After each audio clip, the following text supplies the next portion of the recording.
গল্পকথন by আদর চ্যানেলে আপনাদের স্বাগতম। আপনারা শুনছিলেন সাদাত হোসেনের লেখা উপন্যাস শঙ্খচূড় দ্বিতীয় খণ্ড। আজ শুনবেন ষষ্ঠ পর্ব।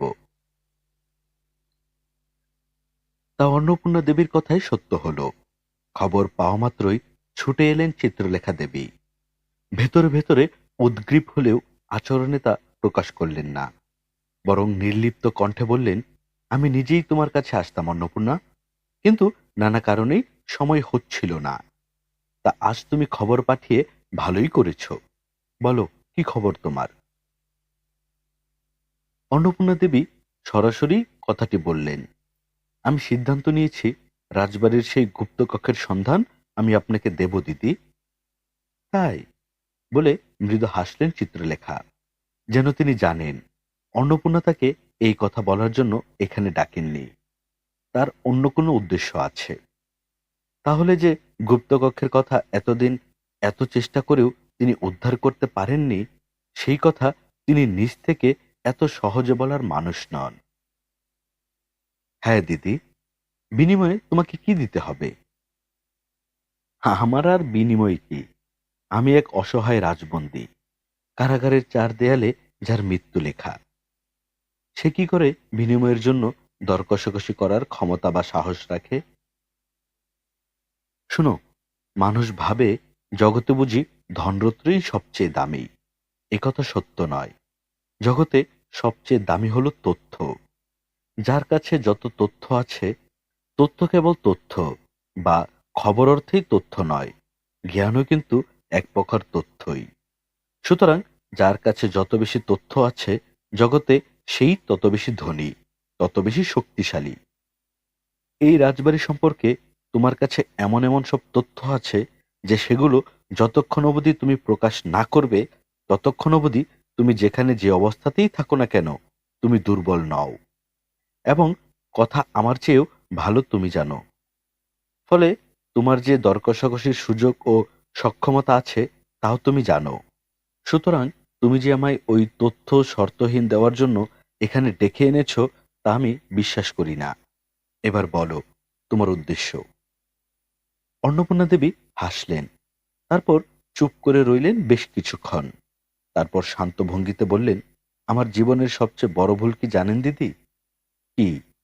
আপনাকে বুঝতে না পারা, আপনাকে হেয় করে দেখা। এই বৃদ্ধ বয়সে আমার জন্য এ এক গভীর শিক্ষাও। প্রতিদ্বন্দ্বী বা শত্রু আপাতদৃষ্টিতে যত দুর্বলই বা ক্ষীণশক্তি বা ক্ষুদ্রই হোক না কেন, তাকে কখনোই ক্ষীণবল মনে করা উচিত নয়। বরং সবচেয়ে দুর্বল ও ক্ষুদ্র শক্তির শত্রুকেও সবচেয়ে বৃহৎ ও শক্তিশালী শত্রুর মতোই গুরুত্ব দেওয়া উচিত, সতর্ক থাকা উচিত। এই কথা কেন বললে? এই যে নতুন করে রোজ আপনাকে আবিষ্কার করছি, দেখছি, বুঝছি, শিখছি কত কিছু। এতে আমার নিজের প্রতি নিজের আত্মবিশ্বাসের ঘাটতি তৈরি হচ্ছে। কেন? কারণ আমার চোখের সামনে বছরের পর বছর অন্ধকার ছোট এক কুটুরিতে ক্ষীণকায়, রোগা, দুর্বল, অথচ ভেতরে ভেতরে এমন উজ্জ্বল শক্তিশালী একজন মানুষ লুকিয়েছিলেন, যাকে আমি একবারের জন্যও দেখতে পাইনি, আবিষ্কার করতে পারিনি।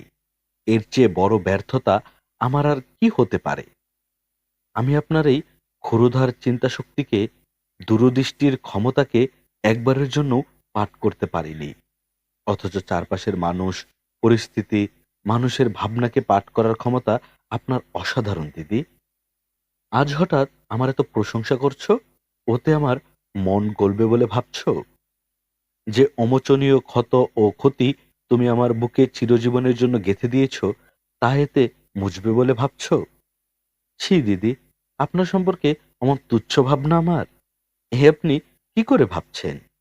আপনি চিন্তাও করতে পারবেন না আপনার সম্পর্কে আমি কি কি ভাবি, সেই ভাবনার উচ্চতা ঠিক কতটুকু। এত কথা কেন বলছো? আমার সময় নেই অন্নপূর্ণা, তুমি যা বলতে চাও সরাসরি বলো। আপনি হঠাৎ এই যুদ্ধ বন্ধ করার মিথ্যে নাটক কেন করছেন? মিথ্যে নাটক করছি? নয়তো কি? অন্য কেউ জানুক আর না জানুক, বিশ্বাস করুক আর না করুক, আপনি নিজে জানেন এ নাটক ছাড়া আর কিছুই নয়। এবং আমিও তা মনে প্রাণে বিশ্বাস করি। এর পেছনে আপনার আরো বড় ভয়াবহ কোনো উদ্দেশ্য আছে। এই যুদ্ধ আপনি কিছুতেই বন্ধ হতে দেবেন না, কারণ একমাত্র এই যুদ্ধই পারে অক্ষাদিত্যের উত্তরাধিকার ও চন্দ্রগড়ের সিংহাসনে তার ভবিষ্যৎ সুসংহত করতে। এছাড়া আর কোনো উপায় আপনাদের সামনে উন্মুক্ত নেই। সুতরাং এই যুদ্ধ আপনি কিছুতেই বন্ধ হতে দেবেন না। এবার হাসলেন চিত্রলেখা, বললেন, দাবা আমার খুব প্রিয় খেলা, জানো তো। দীর্ঘদিন অসুস্থ অবস্থায় ঘরে বন্দি থেকে থেকে শিখেছিলাম। একসময় নেশা হয়ে গেল।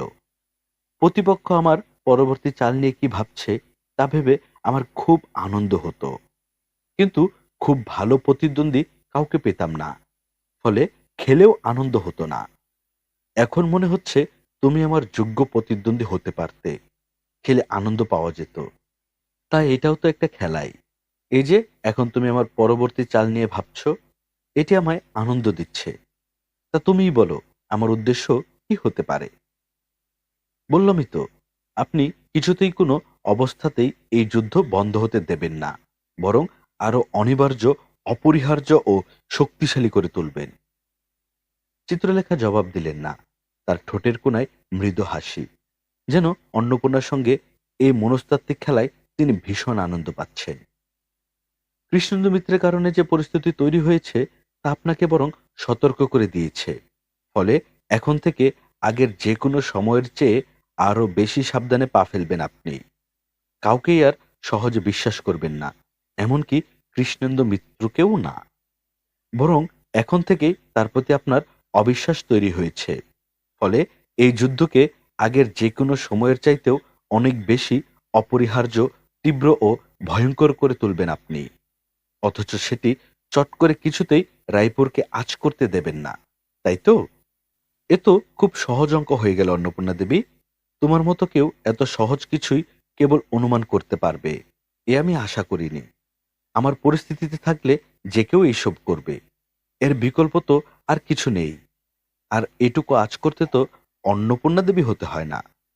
হতাশ ভঙ্গিতে বললেন চিত্রলেখা। অন্নপূর্ণা জবাব দিলেন না, তবে চিত্রলেখা দেবীর কটাক্ষটুকু হজম করলেন।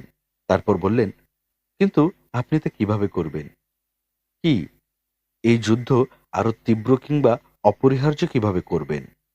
কৃষ্ণেন্দু মিত্র তার সন্তানদের রক্ষায় এই যুদ্ধ থেকে সরে দাঁড়ানোর সিদ্ধান্ত নিয়েছেন, কিন্তু তাকে জোর করে এই যুদ্ধে অংশ নিতে বাধ্য করার ক্ষমতাও আপনার নেই, এবং ইতিমধ্যে সেটিই ঘটেছে। কিন্তু আপনি জানেন, তিনি এই যুদ্ধে না থাকলে তা আপনার নিশ্চিত পরাজয়। রায়পুরের সঙ্গে শান্তি চুক্তি বা অন্য যে কোনো চুক্তির প্রতিশ্রুতি কৃষ্ণেন্দু মিত্র আপনাকে দিক না কেন, তা যে আদতে পুরোপুরি ফাঁকি, সে কথাও আপনি জানেন, জানেন না? চিত্রলেখা দেবী হাসলেন, জবাব দিলেন না। তাহলে তারপরও কোনো ধরনের চেষ্টা ছাড়াই তার প্রস্তাব আপনি কেন মেনে নিলেন? ওই যে তুমিই বললে, তাকে বাধ্য করার ক্ষমতা আমার নেই।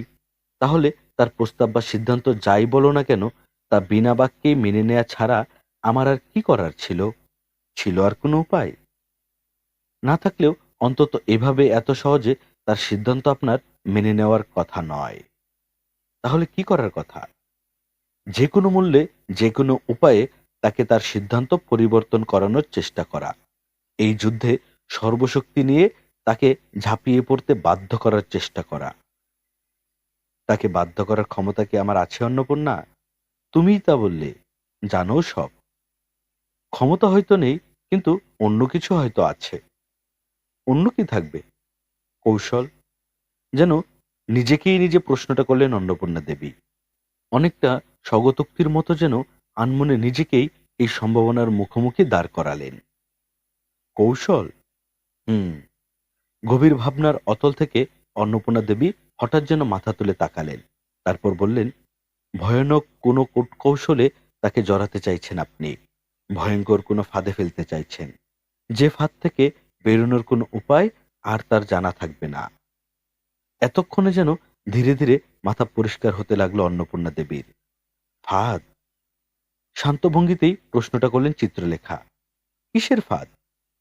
হ্যাঁ, ফাঁদ। কিসের ফাঁদ তা জানি না, তবে ওই ফাঁদে পড়লে কৃষ্ণেন্দু মিত্র আর কিছুতেই এই যুদ্ধ থেকে সরে দাঁড়াতে পারবে না, বরং বাধ্য হবে নিজের সর্বস্ব বাজি রেখে সর্বশক্তি নিয়ে এই যুদ্ধে ঝাঁপিয়ে পড়তে। কথাগুলো বলতে বলতেই যেন চোখ মুখ শক্ত হয়ে যেতে লাগলো অন্নপূর্ণা দেবীর। যেন কিছুক্ষণ আগ অবধিও এই বিষয়গুলো এভাবে ভাবেননি তিনি, বরং চিত্রলেখা দেবীর কথার পাল্টা জবাব দিতে গিয়েই তাৎক্ষণিকভাবে যুক্তিগুলো তার মাথায় এসেছে। কিন্তু কি এমন উপায় চিত্রলেখা দেবীর জানা আছে যে তিনি তা অবলম্বন করে কৃষ্ণেন্দু মিত্রকে এই যুদ্ধ করতে বাধ্য করবেন, এবং সেই উপায় এতটাই সুনিশ্চিত ও অব্যর্থ যে তা তাকে এই ভয়াল পরিস্থিতিতেও নির্বার অবিচল রেখেছে? চিত্রলেখা দেবী হাসলেন, বললেন, তোমার কি মনে হয় কি ফাঁদ আমার কাছে আছে, যে ফাঁদে কৃষ্ণেন্দু মিত্র পা দিতে বাধ্য, এবং তারপর কিছুতেই আর এই যুদ্ধ থেকে সে সরে দাঁড়াতে পারবে না, বরং এই যুদ্ধ হবে তার জীবন মরণ এক যুদ্ধ? অন্নপূর্ণা দেবীর মাথায় যেন হঠাৎই ঝড় তৈরি হলো। তার মনে হলো বিষয়টি তিনি প্রায় ধরতে পারছেন, কিন্তু পুরোপুরি স্পষ্ট হতে পারছেন না। তবে এটি বুঝতে পারছেন সেই ফাঁদ হবে ভয়ঙ্কর। বিষয়টা তার বুকের ভেতরকে তীব্র হিমশীতল এক অনুভূতিতে আচ্ছন্ন করে দিতে লাগলো, প্রবল আতঙ্কে জড়সড় করে ফেলতে লাগলো। যে করেই হোক ওই ভয়ঙ্কর উপায়টি তিনি জানতে চান, কিন্তু কিভাবে জানবেন? চিত্রলেখা দেবী নিশ্চয়ই সে কথা তাকে বলবেন না, হয়তো আর কাউকেই বলেননি তিনি। তাহলে? অনেকটা মরিয়া ভঙ্গিতেই প্রশ্নটি করলেন তিনি। আমি তো এই চার দেয়ালে বন্দী, সুতরাং আপনার কোনো ক্ষতি করার সুযোগ আমার নেই, কিন্তু আপনাকে যত দেখছি তত যেন নতুন করে আবিষ্কার করছি। মনে হচ্ছে কত কিছু জানার বোঝার আছে। সেই কৌতূহল থেকেই বিষয়টি জানার খুব ইচ্ছে আমার। সময় হলেই জানতে পারবে অন্নপূর্ণা। আমি সময়ের আগে কিছু করি না। কিন্তু আপনার হাতে তো খুব বেশি সময় নেই। কতটুকু সময় আমার হাতে আছে সে কথাও আমি জানি অন্নপূর্ণা। এই জানাটা খুব জরুরি। আপনি কি ওই গুপ্তকক্ষের বিষয়ে আর আগ্রহী নন? অবশ্যই আগ্রহী। তবে তোমায় একটা কথা বলি। আজ্ঞে, ওই গুপ্তকক্ষের কথাটিও যে আমি তোমাকে বাধ্য করে তোমার থেকে বের করতে পারতাম না তা নয়। সেই অস্ত্র বা ক্ষমতাও আমার কাছে ছিল, কিন্তু আমি চট করে চূড়ান্ত কোনো ক্ষমতার ব্যবহার করতে চাইনি। অপেক্ষা করতে চেয়েছিলাম। ভেবেছিলাম একদম বাধ্য না হলে আমি ওটা করব না। কারণ তিনটি জিনিস আমি খুব অপছন্দ করি। কি?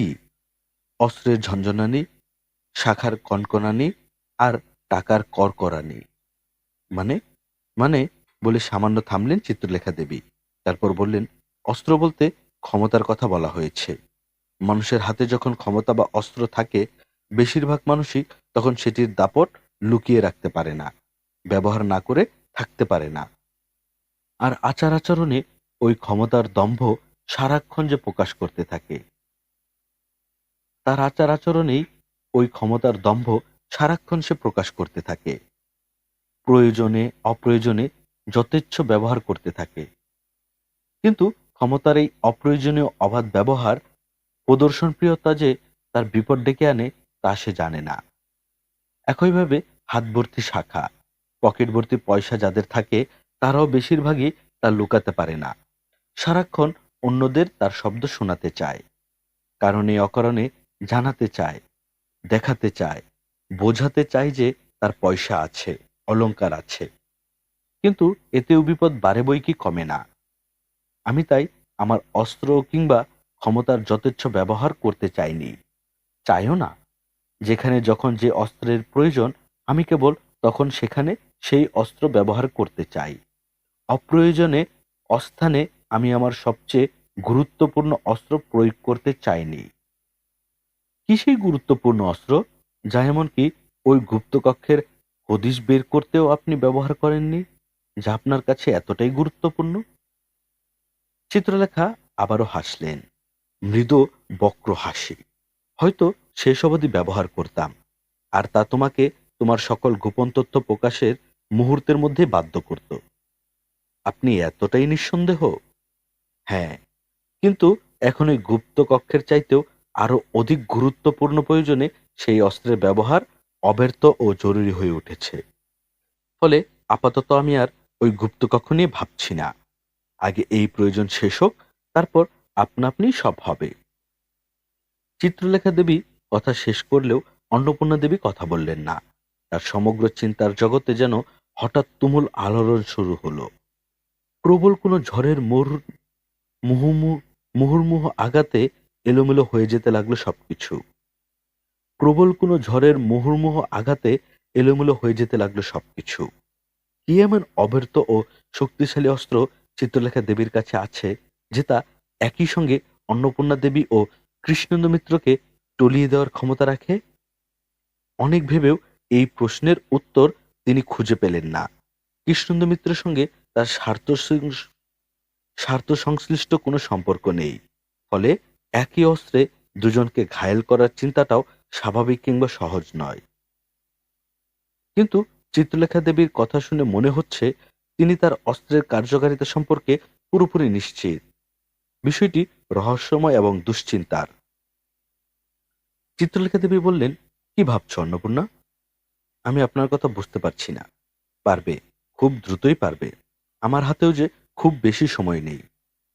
আপনি নিশ্চিত যে আপনি চাইলেই ওই অস্ত্র ব্যবহার করে মুহূর্তেই আমার কাছ থেকে সকল তথ্য জেনে নিতে পারবেন? হুম। এবং ওই অস্ত্র ব্যবহার করেই কৃষ্ণেন্দু মিত্রকেও এই যুদ্ধে অংশ নিতে বাধ্য করতে পারবেন? হুম। কিন্তু এমন কিছু তো থাকা সম্ভব নয়, কারণ কৃষ্ণেন্দু মিত্রর সঙ্গে আমার কোনো স্বার্থের সম্পর্ক নেই। ফলে যা দিয়ে তাকে বাধ্য করা যাবে, ঠিক তা দিয়ে আমাকেও বাধ্য করতে পারার কথা নয়। চিত্রলেখা দেবী এবার উঠে দাঁড়ালেন, বললেন, তুমি তো বুদ্ধিমতী, ক্ষুরধার তোমার চিন্তা। তা তুমি নিজেই ভেবে বের করো না কেন? ধরে নাও এটাও একটা খেলা। এই খেলায় তুমি যদি তোমার প্রতিপক্ষের জায়গায় থাকতে, তাহলে কি করতে? অন্নপূর্ণা জবাব দিলেন না।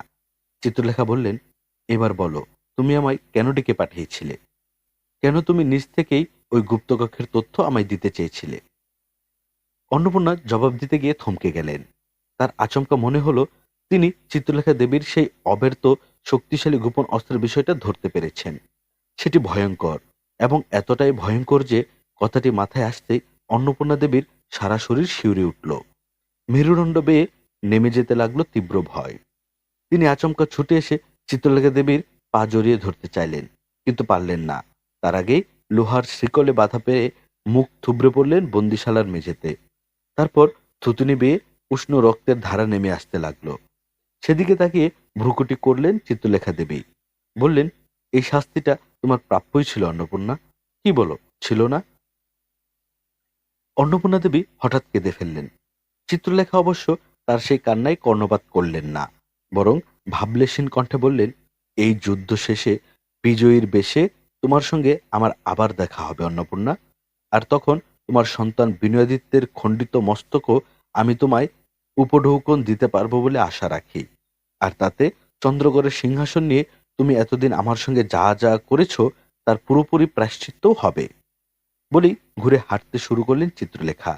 অন্নপূর্ণা দেবীর কাতর আর্তনাদ যেন আর তার কর্ণকুহরে পৌঁছতে পারল না। দিশেহারা ভীত অন্নপূর্ণা দেবী চিৎকার করে কাঁদতে লাগলেন। অরুণ বলল, আমরা হয়তো কাল সন্ধ্যা নাগাদ রামচন্দ্রপুর পৌঁছে যাব। পুষ্পলতা চোখ তুলে তাকালো, তবে জবাব দিল না। গতরাতের পর থেকে কেমন চুপচাপ হয়ে গেছে সে। বিষয়টা নিয়ে শৈলগুড়ির সাথে কথাও বলেছে অরুণ। অদ্ভুত ব্যাপার হলো, শৈলও বিষয়টা নিয়ে কেন যেন কথা বলতে চাইল না। বরং খানিক আগে অরুণ যে আলাদাভাবে গিয়ে দীর্ঘ সময় পুষ্পলতার সঙ্গে একান্তে কথা বলেছে, সেই বিষয়টি নিয়ে নানান তির্যক ইঙ্গিত করেছে। জানিয়েছে মেয়েটির প্রতি তার বিশেষ কোনো আসক্তি আছে কিনা। শুনে থতমত খেয়ে গিয়েছিল অরুণ। বলেছিল, তেমন হওয়ার তো কোনো কারণ নেই। অসহায় একটি মেয়েকে চরম বিপজ্জনক পরিস্থিতি থেকে উদ্ধার করে কেবল নিরাপদ একটা আশ্রয়ে পৌঁছে দেওয়ার চেষ্টা করছে সে। এটা নিজের দায়িত্বও মনে করছে। শৈল বেশ খানিকক্ষণ চুপ করে থেকে জানালো, এখন যে পরিস্থিতি, অরুণের কাঁধে যে গুরু ভার, তাতে এর চাইতেও ঢের গুরুত্বপূর্ণ কাজ তার রয়েছে। সে কিন্তু চাইলে ভানুর মাধ্যমে পুষ্পলতাকে রামচন্দ্রপুর পাঠিয়ে দিতে পারত, আর তারা দুজন চলে যেতে পারত রত্নেশ্বর ঠাকুরের কাছে। কথাটি এর আগেও ইঙ্গিতে অরুণকে বোঝানোর চেষ্টা করেছিল সে, কিন্তু অরুণ তাতে সাড়া দেয়নি। সে বরং বলেছিল পুষ্পলতার বিষয়টিও তার কাছে কম গুরুত্বপূর্ণ নয়। তাছাড়া ভানুর হাতে এরকম একটি মেয়ের দায়িত্ব দিয়ে সে নিশ্চিত থাকতে পারবে না। শুনে হেসেছিল শৈলগিরি। তার সেই হাসির ভাষা সহজ নয়, বরং বেশ খানিকটা তির্যক ইশারা যেন তাতে মিশেছিল। অরুণ অবশ্য বিষয়টা বুঝেও না বোঝার ভান করেছিল। শৈলগিরি মেয়েটিকেও সে পছন্দ করে, তবে সেই পছন্দ ঠিক কতটা রূপবতী এক তরুণীর প্রতি এক তরুণীর তা সে জানে না, জানার চেষ্টাও কখনো করেনি বা ভাবনাতেই আসেনি।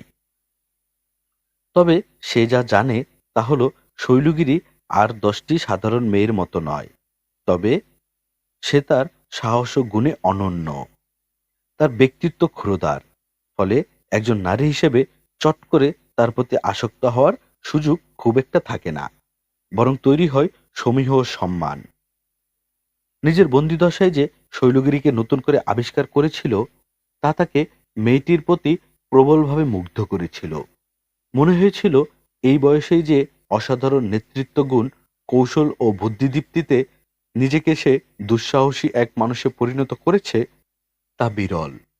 তাকে এর বাইরে থেকে দেখার সুযোগ নেই। কিন্তু গতরাত থেকে সেই অনুমেয় শৈলগিরি যেন বেশ খানিকটা অনুমেয় হয়ে উঠেছে। অন্যরকম এক মানুষের মতো আচরণ করছে সে। অরুণ যখন জানালো যে ভানুর সঙ্গে এরকম একটি মেয়েকে অতটা পথ সে একা ছেড়ে দিয়ে ঠিক নিশ্চিন্ত বোধ করবে না, তখন শৈলগিরি ওই হাসিটা খুব ইঙ্গিতপূর্ণ হয়ে উঠেছিল। অরুণ অবশ্য ইচ্ছে করেই আর কিছু জিজ্ঞেস করেনি। তবে বেশ খানিকক্ষণ বাদে শৈল জানতে চেয়েছিল পুষ্পলতা ঠিক কেমন মেয়ে যে তাকে একা ভানুর সঙ্গে ছেড়ে দিতে নিশ্চিত বোধ করবে না সে। মানে ঠিক কি বিশেষ বৈশিষ্ট্য পুষ্পলতার রয়েছে যার জন্য অরুণ তার বিষয়ে এতটা উদ্বিগ্ন ও যত্নশীল? এই প্রশ্নের কি জবাব দেবে অরুণ বুঝতে পারেনি, ফলে চুপ করেছিল শৈলগিরিও। তবে কিছুক্ষণ বাদে সে হঠাৎই আবার জানতে চাইল অরুণ কি কেবল পুষ্পলতার অসহায় ও বিপজ্জনক অবস্থার জন্যই তার প্রতি এত যত্নশীল, নাকি এর পিছনে অন্য কোনো কারণও আছে? অন্য আর কি কারণ থাকবে? এই প্রশ্নেও শৈলগিরিও দীর্ঘ সময় চুপ করে রইল। তারপর জানালো পুষ্পলতার প্রতি বিশেষ কোনো অনুভূতি তৈরি হয়েছে অরুণের। একজন মেয়ে হিসেবেই বিষয়টি তার দৃষ্টি এড়ায়নি।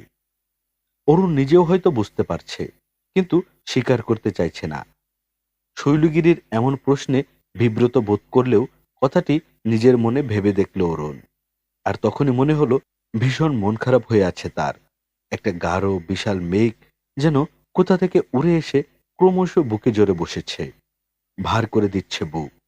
কিন্তু কেন এমন হচ্ছে? পুষ্পলতা চলে যাবে বলে? আর মাত্র কিছুটা সময়, তারপর পুষ্পলতাকে পৌঁছে দিতে হবে রামচন্দ্রপুর। আর কখনো কোনোদিন দেখা হবে না তাদের। এই একসঙ্গে পথ চলাটুকু হয়তো এই জীবনে শেষ দেখা। সত্যিই কি তাই? কথাটি ভাবতেই বুক ভার যন্ত্রণায় ওই অনুভূতিটা যেন আরো গাঢ় হলো, আরো যন্ত্রণাকাতর হয়ে উঠতে লাগলো।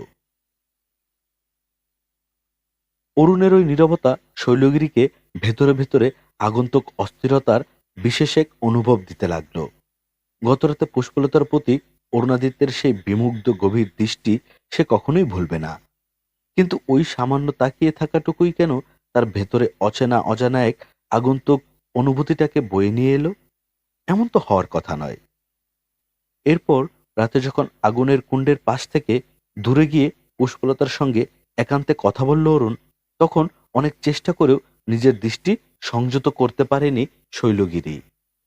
আবছা আলোয় দৃশ্যটা দেখতে এত সুন্দর লাগছিল, যেন কল্পলোকের কোনো দৃশ্য।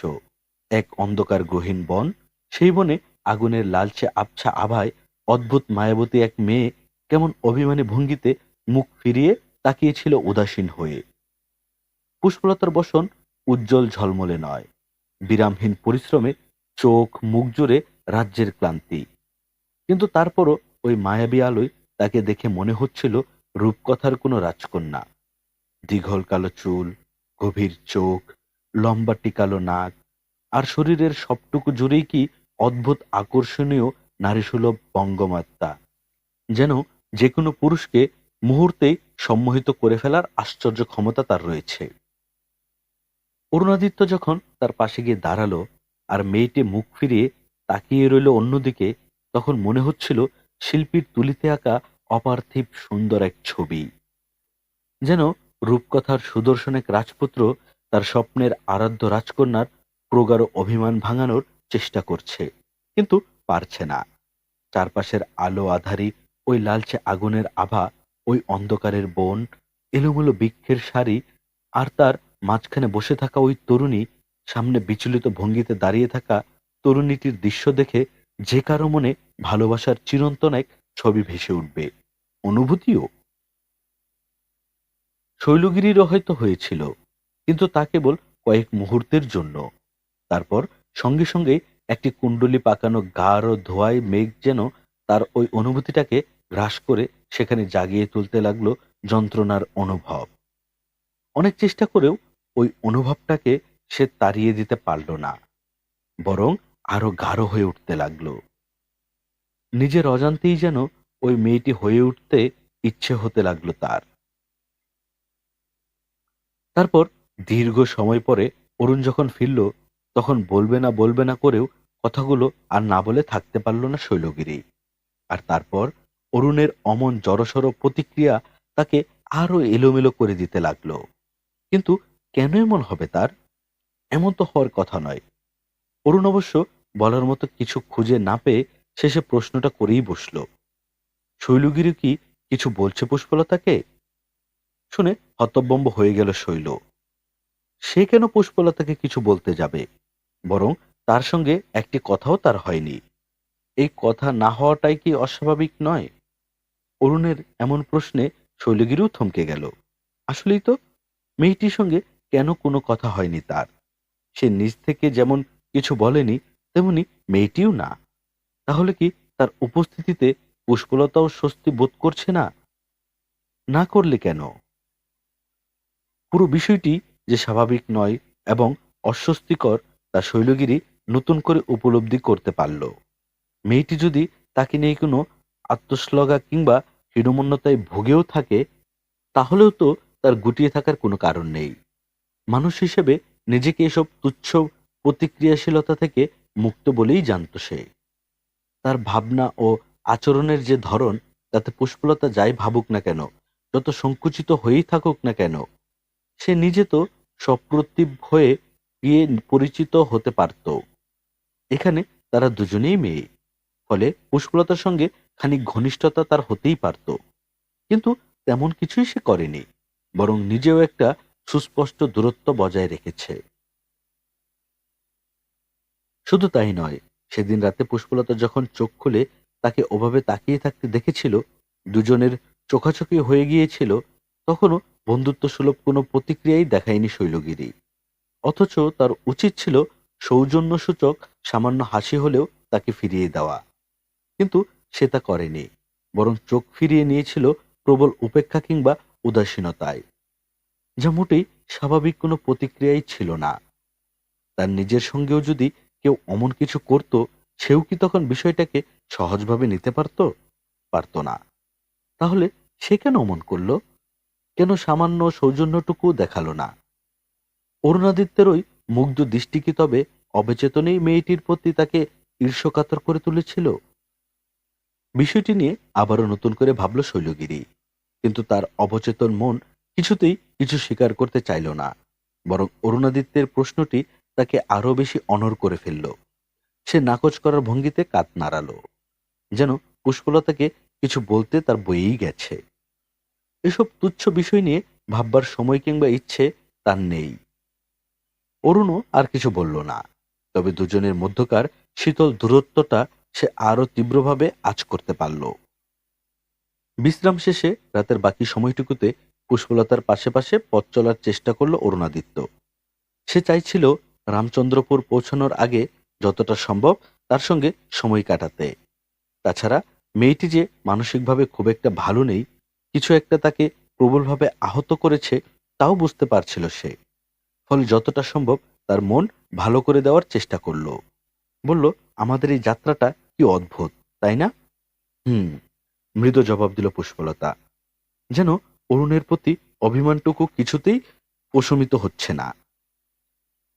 তবে এই যে অরুণ তাকে খেয়াল করছে, আলাদা করে গুরুত্ব দিচ্ছে, যত্ন করছে, এই বিষয়টুকু ভীষণ ভালো লাগলো তার। অরুণ বলল, আমাদের এই দেখা হওয়াটাও ভারী অদ্ভুত। কতটা সময় আমরা একসঙ্গে কাটালাম, কত বিপদ আমাদের উপর দিয়ে গেল। সেই বিপদে আমরা পরস্পরের আশ্রয় হয়ে উঠেছিলাম, আপন হয়ে গিয়েছিলাম, যেন বহুদিনের চেনা আমরা। অথচ আর মাত্র কিছু সময়, তারপর আমাদের আর কখনো দেখা হবে না। আমি তো আপনার জন্য কিছুই করতে পারিনি, যা করার আপনিই করেছেন। কত বড় বিপদ থেকে উদ্ধার করেছেন আমায়। হুম, কথাটি সত্যি নয়। আপনি না থাকলে ওই আঘাতের পর আমি হয়তো বাঁচতেই পারতাম না, হয়তো ওই জঙ্গলেই মরে পড়ে থাকতাম। বলে সামান্য থামল অরুণ। তারপর বলল, আপনার ওই যত্নটুকু তখন আমার ভীষণ প্রয়োজন ছিল। আসলে মানুষ মানুষের প্রিয়জন হয় কখন জানেন? কখন? যখন সে তার প্রয়োজনও হয়ে ওঠে। প্রয়োজন হয়ে উঠতে না পারলে প্রিয়জন হওয়া যায় না। পুষ্পলতা জবাব দিল না। তবে অরুণের এই কথাটুকু এত ভালো লাগলো তার, কি ভীষণ সুন্দর করেই না মানুষটা বলল, প্রয়োজন হয়ে উঠতে না পারলে প্রিয়জন হওয়া যায় না। অরুণ বলল, সত্যি বলতে প্রয়োজনে যে পাশে থাকে সেই আমাদের প্রিয়জন, সত্যিকারের প্রিয়জন। তাহলে তো আপনি আমার সবচেয়ে বড় প্রিয়জন। মুখ ফসকেই যেন কথাটা বলে ফেল পুষ্পলতা। আর সঙ্গে সঙ্গে লজ্জায় আরক্ত হয়ে উঠল তার মুখ। হয়তো নিজেকে সামলে নিতেই আবার বলল, মানে আমি বলতে চাইছি যে আমার জীবনের সবচেয়ে ভয়ঙ্কর সময়ে, সবচেয়ে বড় বিপদের মুহূর্তে আপনি যেভাবে আমার পাশে ছিলেন, তার চেয়ে বড় প্রয়োজন আর কি হতে পারে? আপনার ওই ঋণ আমি এই জীবনে কখনো শোধ করতে পারবো না। শুনে হাসল অরুণ। বলল, সব ঋণ শোধ করতে নেই, কিছু ঋণ থাকা ভালো। কেন? তাহলে কারণে অকারণে ওই ঋণের জন্য হলেও মানুষটাকে মনে পড়বে। আপনি চান আপনাকে আমার মনে পড়ুক? কথাটা বলে আবারও দাঁতে জিভ কাটল পুষ্পলতা। এ আজ তার কি হয়েছে? খানিক আগেও যে মানুষটার উপর অভিমানে জল জমেছিল চোখে, বুকে মেঘ ডাকছিল, আর এখন সেই মানুষটার কাছেই কি নির্লজ্জের মতোই না নির্বারণ হচ্ছে সে। হয়তো চায়, আসলে জানি না। চাইলেই বা কি? মানুষ কি তার এক জীবনে যা চায় তার সবই পায়? অরুণের এই কথায় কি ছিল পুষ্পলতা জানে না। তবে তার বুক চিরে একটা গোপন দীর্ঘশ্বাস যেন ওই অন্ধকারের বাতাসে মিশে গেল। তারপর নীরবতা, কেবল ঘোড়ার খুরের একটানা একঘেয়ে শব্দ আর ঝিঝি পোকার ডাক। থেকে থেকে বুনো পশু কিংবা রাতজাগা পাখির শব্দ শোনা যাচ্ছে। সামনে শৈলগিরির সঙ্গে মশাল হাতে এগিয়ে যাচ্ছে ভানু। পুষ্পলতা হঠাৎ বলল, কিন্তু কেউ কেউ তো ঋণের কথা ভুলেও যায়, যায় না? যে ঋণের কথা ভুলে যায় সে আসলে কখনো ঋণী ছিলই না। মানে? মানে এই ঋণ তো আর অর্থকরী ঋণ নয় যে বৈশ্বিক লাভ ক্ষতির হিসেব কষে মেটানো যায়। এই ঋণ মনের ঋণ, অনুভূতির ঋণ। এই ঋণের কথা ভুলে যাওয়া মানে সে কখনো অনুভবই করেনি। আর যে মনের ঋণ অনুভবই করতে পারে না, সে ঋণী থাকলেই বা কি, আর না থাকলেই বা কি? আর অর্থকরীর হিসেব হলে না হয় সম্পদের টান পড়ার আশঙ্কা থাকে, লাভ ক্ষতির হিসেব থাকে। এজন্য মানুষ জোর করে হলেও তা আদায় করতে চায়। কিন্তু মনের ঋণের হিসেবে তো আর অমন নয়। মনের হিসেবে কি আর জোর করে আদায় করা যায়? এই আপনা আপনি তৈরি হওয়ার বিষয়, অনুভব করার বিষয়। এখানে যে অনুভব করতে পারে না, ক্ষতিটা মূলত তারই, অন্যজনের নয়। কেন? কারণ ওই যে সত্যিকারের প্রিয়জন তো আর রোজ রোজ আমাদের জীবনে দেখা দেয় না, দেখা দেয় কদাচিৎ। হয়তো সারা জীবনেই অমন মানুষ মাত্র একবার আধবার দেখা দেয়, কিন্তু আমরা বেশিরভাগ সময়ই সেই মানুষটিকে চিনতে পারি না, অনুভব করতে পারি না। ফলে অবহেলা উপেক্ষায় হারিয়ে ফেলি। আর তারপর জনমভর ভাগ্যকে, ভগবানকে দোষারোপ করতে থাকি, আক্ষেপ করতে থাকি যে আমাদের জীবনে কেন কখনো সত্যিকারের প্রিয়জন হলো না। তার মানে জীবনের সবাই কখনো না কখনো অমন প্রিয়জনের দেখা পায়। কিন্তু চিনতে পারে না বলে হারিয়ে ফেলে? আমার তো তাই মনে হয়। আপনি কি কখনো অমন কারো দেখা পেয়েছেন? এই প্রশ্নে থমকে গেল অরুণাদিত্য। তার অকস্মাৎ পুষ্পলতার কথা মনে পড়তে লাগলো। আচ্ছা, পুষ্পলতা কি তার প্রিয়জন, যাকে সে বিয়ে করেছে? হয়তো না দেখেই ভালোও বেসে ফেলেছে। কিন্তু কই, কখনো তো ওই মানুষটার কোনো প্রয়োজনে সে হয়ে উঠতে পারেনি, বরং রয়ে গেছে ধরাছোঁয়ার বাইরে। অথচ প্রত্যক্ষে হোক কিংবা পরোক্ষে, পুষ্পলতা কিন্তু তার প্রয়োজনই হয়ে উঠেছিল, তা যেভাবেই হোক না কেন। গজেন্দ্রগড় যুদ্ধে সে যদি ইন্দ্রনারায়ণের সাহায্য না পেত, তাহলে তার পরাজয় সুনিশ্চিত ছিল। কিন্তু সেই যুদ্ধে পুষ্পলতার কারণে তো অত বড় সাহায্য সে পেয়েছিল। তাহলে পুষ্পলতাই কি তার প্রয়োজনেরও প্রিয়জন? কিন্তু সে নিজে কি কখনো পুষ্পলতার প্রয়োজন ও প্রিয়জন হয়ে উঠতে পারবে? হয়তো পেয়েছি। ওই যে বললাম, বেশিরভাগ মানুষই তাদের দেখা পেয়েও চিনতে পারে না, অবহেলায়, উপেক্ষায় হারিয়ে ফেলে, তারপর জনমভর আক্ষেপ করতে থাকে। অমন আক্ষেপ আছে আপনার? অরুণ এই প্রশ্নের জবাব দিল না, তবে বলল, আসলে জীবন আমাদের এই অদ্ভুত যাত্রার মতোই। পথ চলতে চলতে আমরা কতজনের বন্ধু হই, শত্রু হই, প্রিয় হই, অপ্রিয় হই, তারপর আবার হারিয়েও ফেলি। তাদের কাউকে কাউকে আমরা ভুলেও যাই। কেউ কেউ আবার অজান্তেই বুকের ভেতর চিরস্থায়ী আঁচড় কেটে রেখে যায়। তারপর সারা জীবন সেই দাগ বুকে নিয়ে বেঁচে থাকি আমরা। তবুও আর কখনোই হয়তো তাদের সঙ্গে দেখা হয় না। পুষ্পলতা জানে না কেন তার হঠাৎ মনে হলো অরুণ বুঝি তাদের কথাই বলছে। এই যে পথ চলতে গিয়ে তাদের দেখা হলো, কথা হলো, কত কত স্মৃতি, অনুভব, কিন্তু তারপর আর কখনোই দেখা হবে না তাদের। এই দেখাটুকু কি পরস্পরের বুকের ভেতর কোনো আঁচড় কেটে রেখে যেতে পারবে? আর তারপর সেই দাগটুকু বুকে পুষেই কাটিয়ে দিতে হবে সারা জীবন? একটা কথা বলবো, বলল পুষ্পলতা। হুম, আমার কথা আপনার মনে থাকবে? এই মুহূর্তে মনে হচ্ছে থাকবে। মনে হচ্ছে এই জীবনে কখনোই আপনাকে ভুলতে পারবো না আমি। কিন্তু জানেন তো, জীবন খুব অদ্ভুত। এখানে সময় মানুষের জীবনে নানাবিধ আঁচড় কেটে যেতে হয়। কিন্তু মানুষ বর্তমান সময়টায় দাঁড়িয়ে সত্যি সত্যি বুঝতে পারে না আসলে কোন দাগটি তাকে চিরদিন বয়ে বেড়াতে হবে। তাৎক্ষণিক হয়তো মনে হয় যে এটাই বোধহয় সারা জীবনের গভীরতম স্মৃতি, সঞ্চয়, তীব্রতম অনুভব। কিন্তু সেটি আসলে অত গভীর কিনা তা নির্ধারণ করে সময়। কে জানে সময় আপনার কথা আমার মনে চিরদিন স্থায়ী করে রাখবে কিনা। অরুণের এই কথায় অকস্মাৎ মন খারাপ হয়ে গেল পুষ্পলতার। মানুষটা দেখতে যেমন সুদর্শন, তার কথাও যে ঠিক ততটাই সুন্দর, এ সে ভাবেনি। কারণ এর আগে এমন করে কখনো কথা বলার সুযোগ হয়নি তাদের। কিন্তু সেই সুন্দর কথাগুলোর ভেতর এমন তীক্ষ্ণ সব সত্যও থাকে যে তা মেনে নিতে কষ্ট হয়। এই যে এখন যেমন হলো, কি এমন হতো যদি সে বলতো, হ্যাঁ মনে থাকবে, সারা জীবন আপনাকে আমার মনে থাকবে। অরুণ যেন পুষ্পলতার মন খারাপের কারণটা বুঝতে পারল। সে বলল, মন খারাপ হয়েছে? পুষ্পলতা জবাব দিল না। তার চোখে আবার জল জমতে শুরু করেছে। এমন কেন হচ্ছে তার? কথায় কথায় কেন অচেনা অজানা একটা মানুষের জন্য এমন হবে? নাকি তাদের এই দেখা হওয়ার সময়টা যত ফুরিয়ে আসছে, ততই মনে মনে অশান্ত হয়ে উঠছে সে। ভেঙে যাচ্ছে কঠিন সংযমের দেয়াল। অরুণ বলল, আপনার মন ভালো হবে কিনা জানি না, তবে একটা কথা আমি আপনাকে বলতে পারি। কি কথা? এই মুহূর্তে আপনার জন্য যে অনুভূতি আমি অনুভব করছি, তার যে তীব্র অনুভূতি পৃথিবীতে খুব কমই আছে। কিন্তু মুহূর্তকে আমার ভীষণ ভয়। আমি মুহূর্তের অনুভূতিকে চট করে সারা জীবনের অনুভূতি ভাবতে পারি না। এই জন্য নিজের সঙ্গে বোঝাপড়া করতে হয় অনেক। নিজেকে পরিষ্কার আয়নায় দেখতে চাই বলেই হয়তো বুঝতে সময় লাগে।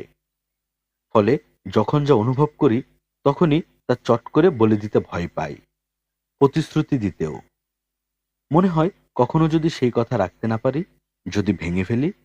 এ কারণে সহসা আমি আমার অনুভূতিও প্রকাশ করতে পারি না, বা চাইও না হয়তো। কিন্তু তার মানে ওই অনুভূতিটা মিথ্যে নয়। পুষ্পলতা এবার কথা বলল না।